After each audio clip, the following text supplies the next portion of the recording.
जनता दरबार में हम किसान आंदोलन की एक बहुत बड़ी कामयाबी की चर्चा करेंगे। किसानों के इस यूनिक आंदोलन ने 1 महीना पूरा कर लिया है। ये एक ऐसी यादगार तहरीक है कि इसने वो सब कर दिया जिसकी कल्पना करना मुश्किल था। किसान नेताओं ने जब कहा कि वो दिल्ली की नाकाबंदी कर देंगे तो लोगों ने सोचा ये तो असंभव है, उन्हें दिल्ली पहुंचने से पहले हरियाणा में रोक दिया जाएगा। लेकिन किसान दिल्ली के बॉर्डर पर पहुंच गए। उनको रोकने वाली भाजपा ने कहा ठीक है, अब आप बुराड़ी आएं और निरंकारी मैदान में आकर प्रदर्शन करें। तो किसानों ने जवाब दिया, हम घिरने के लिए नहीं, घेरने के लिए आए हैं। सरकार ने सोचा कब तक बैठेंगे, आज नहीं तो कल थक कर चले जाएंगे। लेकिन आज 1 महीना हो गया है और वो मोर्चे पर डटे हुए हैं। जिस तरह से हमारे जवान देश की बॉर्डर पर मुकाबला कर रहे हैं, उसी तरह हमारे किसान दिल्ली की बॉर्डर पर केंद्र सरकार का मुकाबला कर रहे हैं। किसान आंदोलन का प्रभाव अब फैलने लगा है। इसका एक उदाहरण देखें। मोदी सरकार की कृषि कानूनों के खिलाफ हरियाणा में किसानों की नाराजगी बढ़ती जा रही है। अंबाला में सीएम मनोहर खट्टर के काफिले को काले झंडे दिखाए गए, उनके खिलाफ नारे लगाए गए। उसके बाद अब जिंद में किसानों ने डिप्टी सीएम दुष्यंत चौटाला के लिए बनाए गए हेलीपैड को खोदकर अपना गुस्सा दिखाया। ये किसान कृषि कानून के खिलाफ चौटाला से इस्तीफा मांग रहे हैं। दुष्यंत चौटाला को उचाना में एक कार्यक्रम में शामिल होना था। जैसा कि आप लोग जानते हैं, आजकल हमारे नेता जमीन पर नहीं चलते बल्कि हवा में उड़ते हैं। इसलिए दुष्यंत ने अपने क्षेत्र में जाने के लिए भी हेलीकॉप्टर का इंतजाम किया और वहां पर उनके लिए एक हेलीकॉप्टर का पैड बनाया गया। लेकिन किसानों ने उस पर अपना गुस्सा दिखाते हुए उसको फावड़े से खोद डाला और दुष्यंत चौटाला गो बैक के नारे लगाए। किसानों के विरोध को देखते हुए डिप्टी सीएम दुष्यंत ने अपना दौरा रद्द कर दिया। दोस्तों, 2019 के विधानसभा चुनाव में दुष्यंत चौटाला ने उचाना से चुनाव लड़ा था। उन्होंने भाजपा के वरिष्ठ नेता वीरेंद्र सिंह, जो 5 बार वहां विधायक रहे थे, उनकी पत्नी प्रेमलता को, जो पहले से विधायक थी, हरा दिया था। ये केवल 1 साल पहले की बात है। उन्होंने 47,452 के फर्क से प्रेमलता को हराया था। ये उचाना की इतिहास में एक रिकॉर्ड था।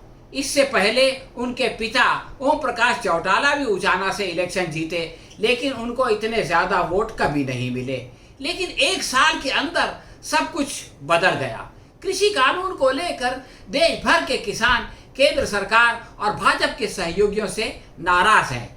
इसी आक्रोश के चलते हरियाणा के जिंद में ही 40 खापों की महापंचायत ने एक बहुत बड़ा मीटिंग किया और उसमें जेजेपी और निर्दलीय विधायकों पर भाजपा का समर्थन वापस लेने के लिए दबाव बनाने का फैसला किया। हालांकि दुष्यंत चौटाला ने कहा था कि अगर एमएसपी पर सरकार को राजी नहीं कर पाए तो वो उप मुख्यमंत्री का पद इस्तीफा देकर एक तरफ हो जाएंगे। लेकिन किसानों ने उनकी इस आश्वासन पर भरोसा नहीं किया और उनको खुद अपने चुनाव क्षेत्र में घुसने नहीं दिया। विरोध कर रहे किसानों का कहना है कि जब तक दुष्यंत चौटाला कृषि कानूनों के खिलाफ किसानों का समर्थन नहीं करते, तब तक उन्हें यहां आने नहीं दिया जाएगा। उन्होंने कहा है कि जो भी नेता आएगा उसका इसी तरह से विरोध किया जाएगा। किसानों ने कहा कि डिप्टी सीएम दुष्यंत चौटाला इस्तीफा देकर किसानों के बीच आए। कृषि कानूनों के खिलाफ हरियाणा में किसानों का गुस्सा लगातार बढ़ता जा रहा है। अंबाला में मुख्यमंत्री मनोहर लाल खट्टर के काफिले को रोककर काले झंडे दिखाने वालों के खिलाफ हरियाणा पुलिस ने 13 किसानों पर हत्या के प्रयास और दंगे फैलाने का मामला दर्ज किया है ताकि उनको डराया धमकाया जा सके। लेकिन इसका कोई असर होता हुआ दिखाई नहीं देता। हरियाणा के कैथल शहर में किसान आक्रामक हो गए और इसलिए जेजेपी के विधायक ईश्वर सिंह को सुशासन दिन के कार्यक्रम को छोड़कर भागने पर मजबूर होना पड़ा। इससे पता चलता है कि खट्टर की दबाव या खट्टर की धमकी का किसानों पर कोई असर नहीं हो रहा है। हरियाणा के बगल में पंजाब का हाल तो और भी बुरा है। वहाँ पर भटिंडा में उत्तेजित किसानों ने वाजपेयी की जयंती मनाने वाले भाजपा कार्यकर्ताओं की पिटाई कर दी और उन पर पथराव भी किया। प्रदर्शनकारियों को पुलिस ने बल प्रयोग करके रोका तो किसान वहीं धरने पर बैठ गए। किसान यूनियन भारतीय किसान यूनियन उगराहा के नेता मोधू कोटरा ने कहा कि किसान दिल्ली की सीमा पर भीषण ठंड के बावजूद खुले में बैठे हैं और बीजेपी वाले यहाँ जश्न मना रहे हैं।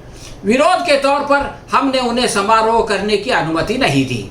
उन्होंने कहा, राज्य के बीजेपी नेताओं के खिलाफ हमारा विरोध 3 महीने से अधिक समय से चल रहा है और इसी तरह किसानों ने बीजेपी को जालंधर शहर में भी इस तरह का आयोजन यानी वाजपेयी जयंती का आयोजन नहीं करने दिया। पंजाब के फगवाड़ा में भी यही हुआ। वहां पर एक होटल में बीजेपी के लीडर्स जमा हो रहे थे, लेकिन किसानों ने उस होटल को घेर लिया। वो होटल का मालिक भी एक बीजेपी का नेता है और उसकी एक कंपनी है जो मुर्गियों का और जानवरों का चारा बनाती है। किसानों ने फैसला किया कि इसके सारे माल का बाइकआउट किया जाएगा और इनको वाजपेयी की जयंती नहीं मनाने दी जाएगी। पुलिस ने बताया कि किसानों ने बीजेपी की लेडीज विंग के जिला अध्यक्ष भारती शर्मा समेत कई बीजेपी वर्कर्स को होटल के अंदर जाने नहीं दिया और जो पहले से चले गए थे उनको पुलिस ने खुफिया दरवाजे से बाहर निकाला। केंद्र सरकार को ये बात समझ लेना चाहिए कि अगर इस समस्या का समाधान उसने नहीं किया तो आज जो हाल हरियाणा और पंजाब में खट्टर और दुष्यंत का है, कल वही हाल देश भर में मोदी, शाह और योगी और चौहान का हो जाएगा। भारत के किसानों ने अपने इस आंदोलन से एक बात सिद्ध कर दिया है कि संघ परिवार के बारे में जो ये धारणा बन गई थी कि इन्होंने उत्तर भारत में अपनी जड़ें बहुत मजबूत कर ली हैं और अब इसको उखाड़ा नहीं जा सकता, ये धारणा गलत है। किसानों के इस आंदोलन ने अब उसको उखाड़ कर फेंक दिया है।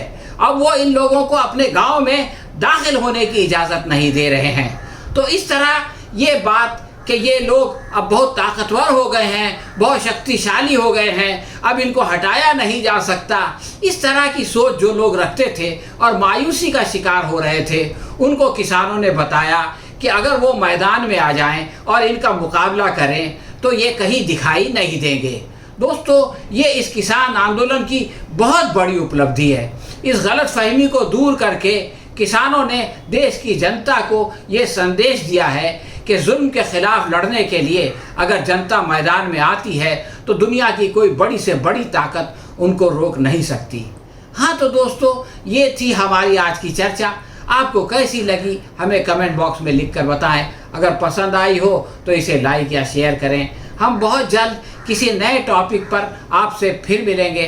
तब तक के लिए इजाज़त दीजिए। धन्यवाद।